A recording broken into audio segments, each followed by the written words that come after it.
નાનામાં રોડ તેમજ મવડી રોડ ખાતે તેમજ જામનગર ખાતે અર્જુન જ્વેલર્સના શોરૂમ સોના ચાંદીના દાગીનાના શોરૂમ આવેલ છે.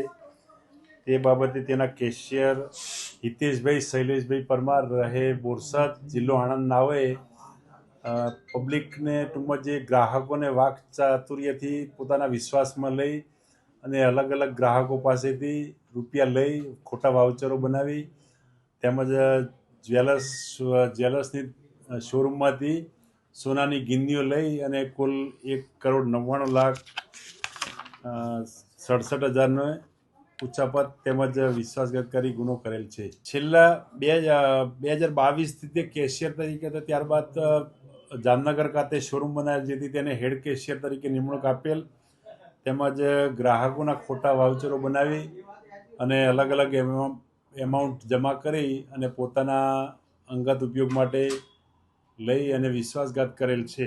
હાલ તો તપાસ ગઈકાલે ફરિયાદ થઈ BNS કલમ 316(4), 336(2), 336(3), 338 તેમજ BNS કલમ 340(2) મુજબ ગુનો દાખલ કરી આગળની તપાસ ચાલુ છે. ખોટી સહીઓ કરી ગ્રાહકોને તેમજ એ રીતના ખોટા વાઉચરો બનાવી અને ગ્રાહકોને આપેલ, જે ખોટા દસ્તાવેજોની એમાં કલમો લગાડેલ છે. ગ્રાહક દ્વારા ફરિયાદ નહીં કરે, ગ્રાહકો જ્યારે આને છૂટો કર્યો ત્યાર પછી 1 અઠવાડિયા પછી 3 ગ્રાહકો અંકિતાબેન રૈયાણી, ચિરાગભાઈ વલ્લભભાઈ ખૂંટ તેમજ વિમલભાઈ ધીરુભાઈ ખૂંટ નાઓ અર્જુન જ્વેલર્સ ખાતે જઈને વાઉચરો બતાવતા કે ભાઈ અમારે આટલું સોનું લેવાનું છે.